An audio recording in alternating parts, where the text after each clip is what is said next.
Hi everyone, welcome to the weekly gaming wrap up. Today is the 10th of September? Yep. Yeah, so this is going to be a wrap up of the news between the 3rd and the 10th of September. I'm Lax, I have with me Hugo. Hello. And Stu. Hello. And we'll start off. This week's been pretty quiet in general, so there's not going to be too much, but we'll start off with Microsoft, and they have announced it, or they have reaffirmed at PAX West that keyboard and mouse support will be coming sometime soon to the platform. Haven't given a specific date, but one of the biggest questions that's going to be asked when the feature comes out is whether or not it's going to fuck up multiplayer. Wait, so is this keyboard and mouse support to console games? Yeah, so for their Xbox. Okay. Yeah, it seems like there's going to be a massive skill level difference because it's so much easier to play on a keyboard and mouse. Yeah, and then it's going to be like, I heard someone saying that, oh, maybe you just segregate people using keyboard and mouse and Just controller. Make the player base even smaller. Yeah, and it seems like a terrible idea overall, but that'll be interesting to see. Moving on to Nintendo, according to the official bio, Mario is no longer a plumber. What? This is crazy. What the hell? So this is the official description. Mario is an all-round sporty, whether it's tennis or baseball, soccer or car racing. He does everything cool. As a matter of fact, he also seemed to have worked as a plumber a long time ago. What the fuck? Probably got fired for never turning up to his job. I was like, oh, you're so princess. I kind of don't mind that they've done this. It seems cool because he doesn't actually do anything that's plumbing related. Yeah. Like in the old games, he was always going into pipes. That's all he ever did. Hey man, now he's in Mario plus Rabbids Kingdom. Now he's overtaking other creatures with hats and shooting guns at rabbits and stuff. He doesn't do any piping stuff anymore. So Yes. I like this. You're going to see him in a Call of Duty style game next. I don't know what it's going to be across with him in Metroid or something. Now, here's something that nobody asked for as well that came out this week. Knack 2.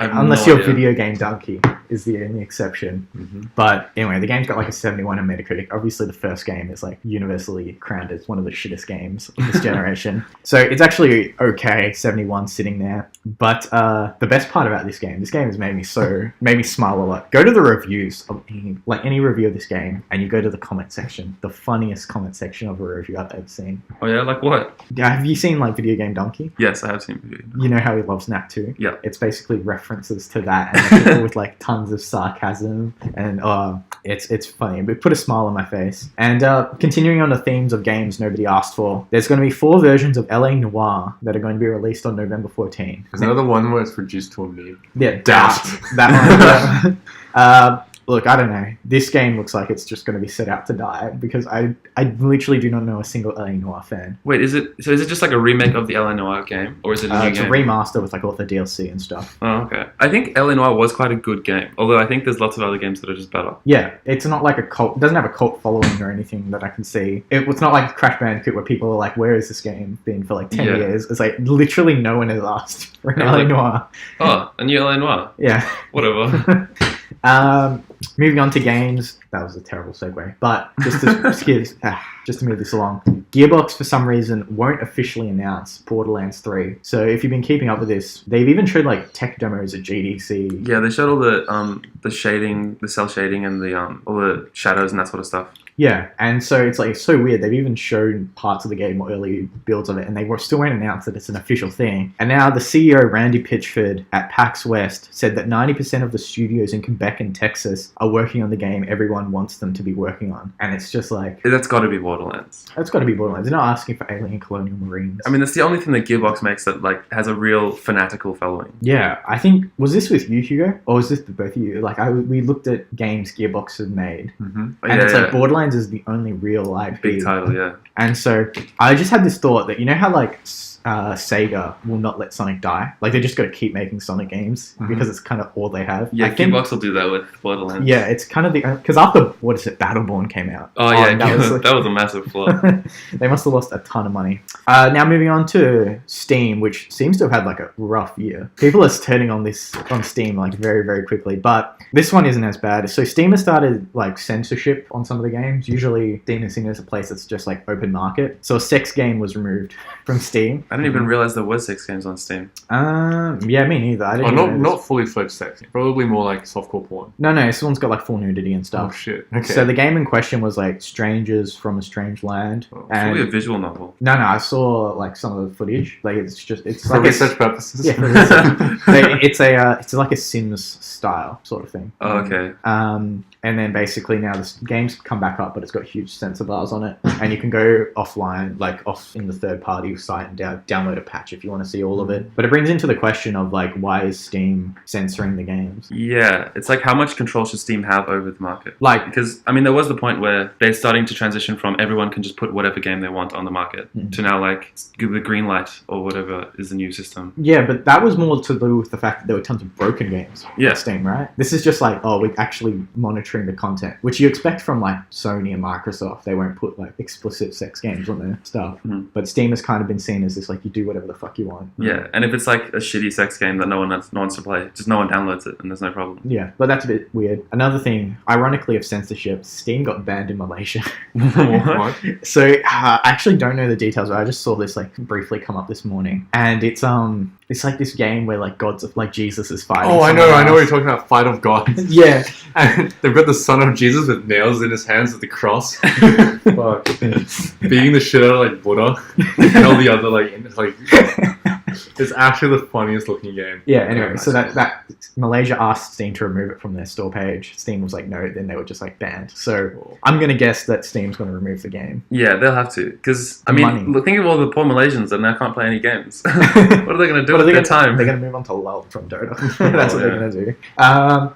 Moving on, so we now have more information about the Avengers game. For those of you who don't know, Square Enix and Marvel teamed up to create a bunch of Avengers games, kind of like Star Wars and EA. And pretty much the guys over at NeoGAF figured out that Crystal Dynamics, the guys that made Tomb Raider, are going to be making some kind of like third-person action game. Go figure. And that's basically it. They figured it out from like a job posting for like a lead gameplay designer. So are they saying that the Avengers game will be the third-person action game? Yeah, it'll be a third-person cover-based shooter. Oh, okay. And it's weird because when you think of superheroes, I don't think of third-person cover-based action. You got to wonder what Hulk is going to do in third-person cover-based shooter. It's just Hawkeye and what is the other one? The one that Scarlett Johansson played. Black Widow. Black Widow. Yeah. So it's just those two. Those two. Okay. So the ones with the least amount of So it's superpower. the people that no one cares about. Taking out the B team. BT villains. That's what I'm looking for. Moving on. So after Hurricane Harvey hit, so there was a Games Done Quick, which is like the annual. They do it 2 times a year, like Yeah, charity Summer game. Games Done Quick and Awesome Games Done Quick. So they basically hosted like a quick one just to raise funds for this, and they raised $250,000 for it.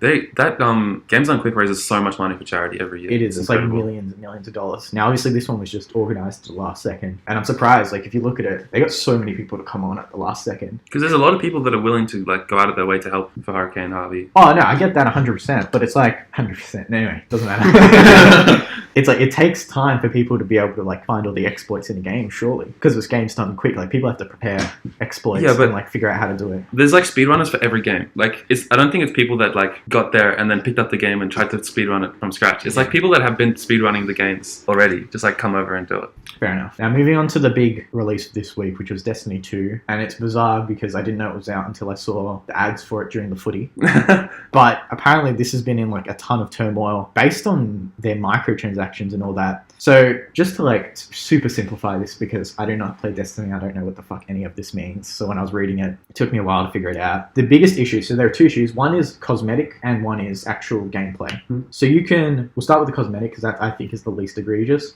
Basically, got to get the words for this, but pretty much you can, instead of being able to change like the color of your uniform or whatever gear you have, it's now a usable item, and then you can get like, I think it's So you have like paint dyes instead. yeah, and now people have to like pay in form of microtransactions and like loot boxes and things like that in order to go back and then Now, obviously, their counter to it is everything is available in game, but everyone's like, well, this isn't how it was before. We want it the way it was before. Wait, so how do you get the items in game that you can buy? Well, I It's just suppose you grinding can get, stuff. like, grinding gear Well, and things like yeah. I guess that's Destiny though. Everything's a grind. Yeah, but it's also just like if you're constantly changing equipment, right? You don't want to dye one equipment and then it's just like, oh, it's all gone. Yeah. So what a lot of people end up having is they just have equipment with like a mishmash of colors that looks terrible. Well, I think a good hotfix for this would be I know in other MMORPGs that have this cosmetic feature of paint dyes, is they let you make something like an equipment set that you get rid of the stats and you make it purely cosmetic. So you have that as like a over the top of your armor, so you don't actually see your actual armor, but instead you just see a cosmetic. Yeah, so you could just do that. Cool. It's like a skin over your stuff. Pretty much. You make equipment which is no longer usable into its skin. But well, I think the biggest question is though, first of all, it wasn't like this before. Yeah. So it just looks like money grubbing, right? And secondly, this isn't a free to play game. No, it's a full price game. Yeah, you have to AAA game. You have to pay already. And a lot of people who are playing it on consoles, I imagine, are paying a subscription service, whether it be PlayStation Plus or Xbox Live. And then further, just to like get your gear to match, you have to pay extra money. It seems kind of like a rip-off. I thought they would just put like emotes or something. Yeah. Or, you know, the sprays. Just put those in as like your loot boxes and make good ones of those. Basically just do what Overwatch did. Like, because honestly, in Overwatch, the only time I was ever tempted to spend money was when I saw the animation. I'm like, oh, fuck, I want all the animations. Yeah. But they went for this instead. And I guess it matters because you're going to spend so much time with these characters. Like, then you want them to look good, but you don't want to pay extra every time. Destiny is a game that people sink hundreds of hours into. Yeah. Because it's such a grindy game. So if you're getting to that level, then like spending, I don't know how much money you spend on these, but people don't mind spending that little extra bit of cash on cosmetics. people spend thousands of dollars on MMO. Yeah. World of Warcraft is a really big example with real world money. You mean there's probably still Chinese, there's like The miners. the miners Yeah. still for that game. Moving on to actually the controversial part. So this has got to do with a thing called engrams, which I'm just going to say loot boxes instead. Okay. And from that at launch, you can get emotes, sparrow ships, ghost shells, and weapon ornaments. And then there's also a chance that players can find new items that actually affect the gameplay. And that's where people are the biggest issue, because you got PvP. Then you also have raids, like people can get a leg up and do things because they've paid their way to win. And I don't know, do you think this is going to be a big issue? Because I don't think so. Because Destiny isn't an inherently competitive game. Wait, so they're basically loot boxes, right? Yeah, loot boxes. And you can get items and weapons and stuff that you use in game from the loot boxes, right? And they'll have better stats or whatever. I don't think the problem is about whether or not it will affect the gameplay. It's more Destiny wasn't this type of game before. I assume it wasn't this type of game before. And if there's enough community backlash, then the company has to do something about it. And I guess an example of that would be the MMO called Arcade. Do you know about that game? No, I don't. So basically, it was a Korean game that was like one of those games to be promised. You know, Lineage 2, yeah. One of the greatest MMOs. One of the guys from that made Arcade. Basically promised, hey, this will be free to play, pretty much free to play. And then it got ported to the West, and Treon were the ones who took over that. And Treon are notorious for being money grubbing. Yeah. So they made basically most of the game pay to win. No one plays that game anymore. Yeah. At least the only people who play it are whales. People lose their money. Yeah. See, the thing that I don't mind too much about this Destiny is that it is all stuff you can get in game. Like in the first game, all that stuff was there, but you had to grind like heaps to get that stuff. The drop rates are so low in Destiny 1. You grind for like hours and hours and get one purple item or whatever. Well, so in this game, you can still do that. You can just also fast track it. Well, I mean, here's the thing. They still need a balance. I think that's the issue, though, because even though this game isn't like PvP, it's just like every player just grinding their own gear. It cheapens The experience. Well, yeah, if I worked hard, someone else can just take the fast track and get it. Yeah. And so your special accomplishment or whatever drop you get no longer feels special because you can have tons of people just walking around with that same shit. And an interesting thing, what if it like fucks up the economy of the game? It probably will. Anyway, that's things for later on. But those are the big ones. Another issue with that might actually be hackers, because On PC, but I don't think on console. they'll be away from console. But okay, fine. On PC, the more pay to win you have games become, the more hacking there will be, simply because people don't want to pay for it. Yeah, 100%. On a side note, though, Destiny 2, it's had a pretty stable launch, except the PS4 Pro seems to be having a fair few crashes and connection issues. It seems like Bungie will solve that pretty quickly, though. Yeah, they're pretty good at that stuff. Now, Hugo, I'd like to pose you a question, seeing as Stuart knows this question already. Should you review a game if you suck at them? No. Why not? Well, if you do, you have to give a clause as like, I do not, I'm a shit gamer or something like that, so that people won't take it as seriously, or people will take it with a pinch of salt. Because if you're bad at reviewing games, then you'll have an experience with the game. It'll be very different to, I guess, the majority of people, because it'll be worse than them. I think it also kind of discredits your work a bit more. Yeah, well, Because as a reviewer, you have to be someone, with authority and respect. But if you're shit at the game, how can you get any of that? They should have on review sites, they should have sections. Yeah. Reviews for shit gamers, reviews for average gamers, reviews for pros. Well, So you go into your section and say, I want a review for someone who's shit at Overwatch. And then you go and read that review. yeah. Just for context for anyone listening, so the reason why this came up again is because there was footage of a journalist playing Cuphead at PAX. Oh, yeah. And it was fucking brutal. Like, It I've was actually terrible. seen it. It was so bad. And basically people are like, you can't review this shit. It was like the first minute of the game, like the tutorial stage, yeah, where it you was just like jump and dash. It was was like like- watching Ken play games. there was a little No, there way was- worse, man. There was a little box that it tells you to jump over the little box, yeah? Yeah. And then there's a tall building and it says you can dash in the air. So you're supposed to get on the little box and jump over and then dash over the building. Yeah. Mhm. And he spent like 10 minutes in between the little box and the tall building, just like dashing against the wall and like jumping and trying to get over it.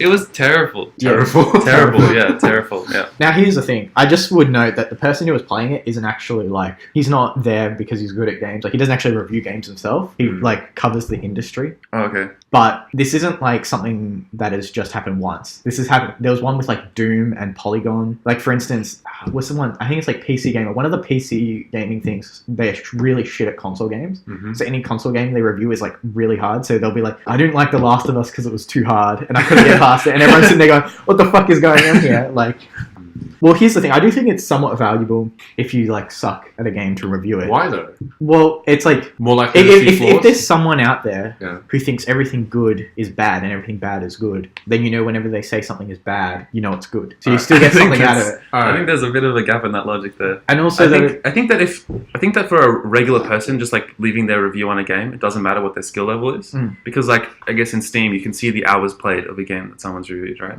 But if someone's like it's their job is to review games. If they're shit at the game, they shouldn't review it. They should be at least like average level, so like they're getting an average experience of what a player will get. yeah, I've seen like a couple of others. You go on Reddit and there's things of like people thinking Mass Effect was too hard because the reviewer didn't know you could like assign skill points in the game. So then the guy had to like go back and change the review. But yeah, it's interesting because now, weirdly enough, like the people who were reviewing games back in like the early days are now, they're like old now. And so mentally they might be just like slowing down to the point, because games are getting faster and faster. Yeah, they are. They're nowhere near as slow as they used to be, and it's like trying to introduce new people in, or even older people. Just like the speed at which games go nowadays, maybe is a bit difficult. But no, I think you shouldn't review the game if you suck at games. I do agree with you though, because you should try and like have a baseline. This is an average gamer. In fact, I imagine most reviewers should be better than most people, seeing as it's their job, Yeah. and they would play way more games than anyone else.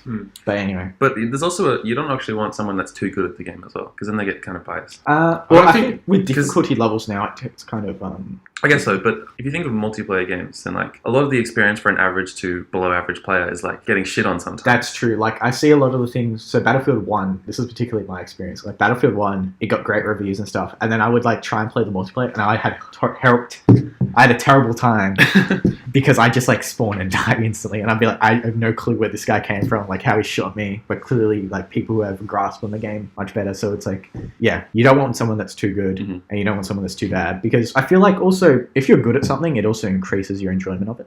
Maybe more than it should. Yeah, I completely agree. But yeah, moving on. PUBG has hit another milestone. It's sold over 10 million copies, and that's on PC, and the game isn't even out yet. Like, officially, it's still in early access, and it's still going to be coming to Xbox and PS4 later. So that game, it's going to be best-selling game of the year. Oh yeah, Until yeah, Call of Duty easily. comes out. I still don't get the game. I watch my friends play it, and all they're doing is kind of just Hiding, running around, yeah. and then there's like 2 seconds of there's fighting. nothing to the game, and it's all about the social interaction. Yeah, a lot of it is Yeah. like just like chatting with your friends that you're playing with and like that sort of stuff. But I love it. I've been playing quite a lot of it the last 2 weeks. Yeah. So I enjoy it a lot. I don't have friends. There's also so much satisfaction when you win a game, Yeah, Oh yeah, because it means you were actually better than 99 other people in that game. 100%. do the part where you 100%. do the part where you hide in the corner of the map and then slowly wait for the thing to close down. Fall on your belly.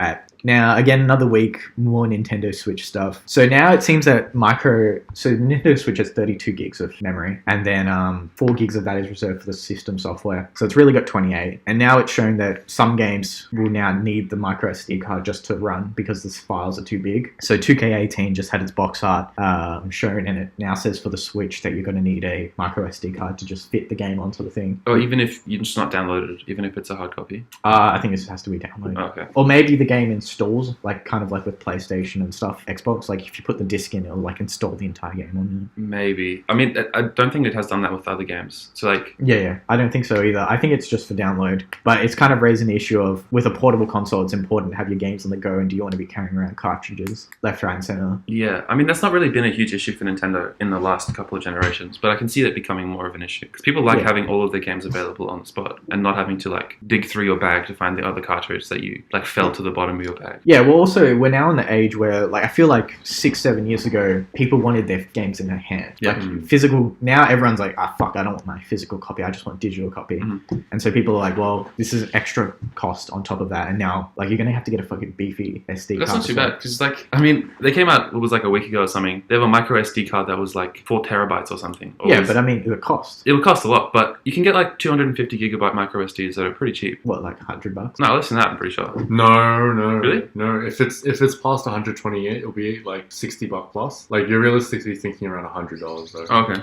Yeah, that is pretty expensive. But people are just saying, like, realistically now the Switch isn't a $300 console anymore. It's like a $400 one, which is unfortunate, but I don't know. I don't think this is too big of an issue. Just say fucking deal with it. And then come out with a new model later on, like the 3DS proper storage edition, right? And then give that. Moving on, a game that came out early in the year called Nier Automata has not been patched in 6 months on PC since its release. Does it need patching? Well, there were a lot of issues, but also games nowadays, they get patched for like a year, even single player games, just like fixing bugs and stuff, particularly with PC. And this game has just not been touched at all, which kind of leads a lot of people to think that it's been quietly abandoned. Yeah, they don't actually care about it. Yeah. Sticking in the Japanese realm, Bayonetta 3 was teased. So Bayonetta, the one with the lady that has hair for a suit and does all the awkward stretch poses that you don't hope your parents don't walk in the room at the wrong time. So the game director Hideki Kamiya told a fan to wait for Bayonetta 3 when asked about a law question on Twitter. Moving on, South Park, which is a game that is, or a series that is no stranger to controversy, now has a new one to add to it. So in the new game, it's going to have race-based difficulty. I love this. So when you do your character creation based on like the color of the skin. difficulty is a slider. Yeah. Like, so you don't, it's like How black you it's want like to normal, be. but in the slider is the color scale of your character's skin color. How Yeah. ethnic? Oh my god. And then you have like cis and trans stuff, and so like rednecks will attack you because they don't like you if you're like that. And it's like I was watching some of the gameplay from it, and they're sitting there, and like Cartman will shout out if you go like when you're on the slider selecting it, if you go to like the darker skin, he'll be like, "Oh, this won't affect combat, but it'll affect the rest of your life."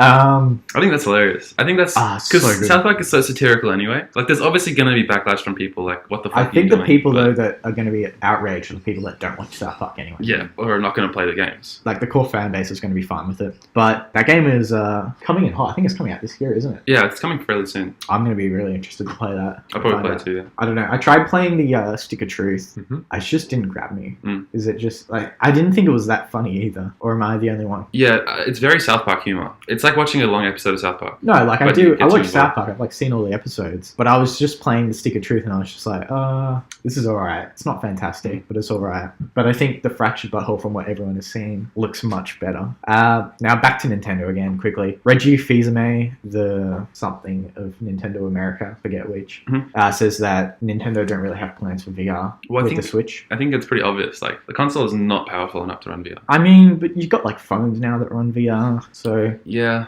I don't think it's out of the realm of possibility. But also, like, the shape of the screen is wrong. and yeah, you'd have to everything. buy like a weird setup to be able to run VR with that. Yeah, it'd be very low tier VR, like super low tier, lower than like the PlayStation. Super tier. low res as well. It would look weird on VR. Yeah, 100%. And but I do think he had a point because he didn't talk about this technical aspect. He said that the problem with VR is that there aren't a lot of experiences that are truly fun, and I 100% agree with that. Yeah. Like there are a lot of unique experiences, but I'm like, I do not want to. Like I could play. This It's not something like there's games that you would play for hundreds of hours, but there's no VR game you would play for more than like 10 hours max. Yeah. I'd say one interesting thing about VR though is the art aspect. Like you get some VR artists now, they make like whole landscapes. Or like you might just go in a gallery, right? You put on the VR headset, now it goes from like this bland white ass gallery to like, I don't know, a jungle or like, you know, some landscape, which is interesting. Yeah, I think that's where it's It's opening something new for artists. that's where it gets it's in its own realm. Also, the whole like where you can like paint in 3D space using VR. Yeah. I think it's pretty cool too. Have you seen? So this is a game almost no one knows about. Have you heard of Dreams? No. No. So it's by the guys that made like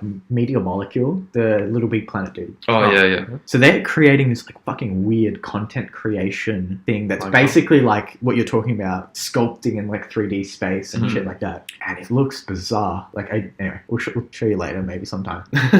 Let's move on to more relevant things. So, do you guys know about Ubisoft's hostile? So, Vivendi trying to do a hostile takeover of Ubisoft?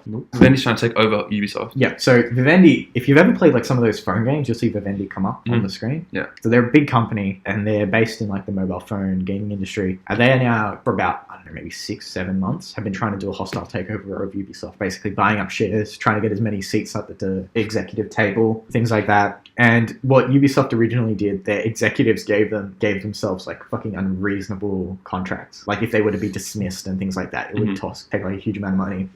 And as a side note, I wonder if that's like why Ubisoft started to just like greenlight the weirdest projects.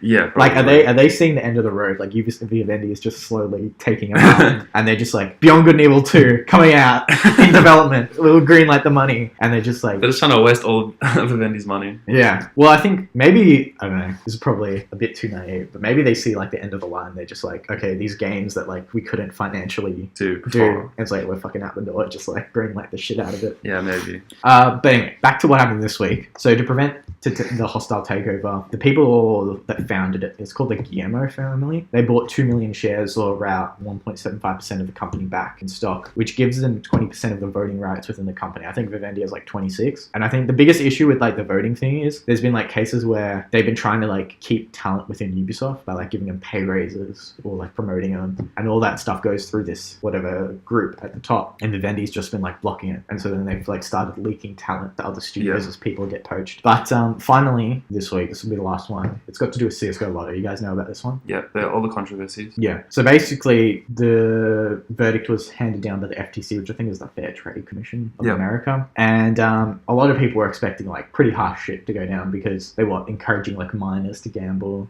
all these sorts of things. And they got away with not everything. Like they just got like a slap on the wrist. So this is the official statement. The commission order settling the charges requires Martin and Cassell to clearly and conspicuously disclose any material connections with an endorser or between an endorser and any promoted product or service. So basically now they just have to be like more transparent. That's what they've been ordered to do. And they just got away with everything. So they didn't get any like financial punishment. They got no... They should really get like jail time. Yeah, but at least some financial thing. Like, Yeah. that's fucking crazy. And this is like, fuck. It's just encouraging people to like go and do that themselves. Well, here's the thing, right? This is the first case of its kind. That's the biggest issue about it, which means it sets a precedent. So, because always with this sort of thing that's happened, it's been like, companies and shit. And so that's been handled differently. This is the first time like individuals, because of the, the new age with the internet and all this stuff where there's like tons of holds on regulation. So this is like the precedent, right? Because when it happens in law, whichever court sets the precedent is kind of like how it's interpreted. Because people further always down the like line. respond, like they always refer back to old cases. Yeah, right? so like for instance, if the High Court handles down something, then every other court has to follow what the High Court has handled. Yeah. So I don't know which specific one was done with this, but basically it says like any future things have to be handled in a similar way, which pretty much means no consequence for doing this sort of shit. Which is fucked. Like, Yeah, it's so messed up. It's unbelievable. Like, and their careers have to be fucked, like as YouTubers or whatever they were doing. I don't think their careers are actually. Why? Well, because they got some like bad press for ages, but then people still watch their videos. People watch their videos because they like them. Like, it's entertaining videos. They don't care if the person's like an asshole. Yeah. Anyway, that's the last one for this week. Thanks a lot for joining us. And we'll see you on the next one. Bye bye.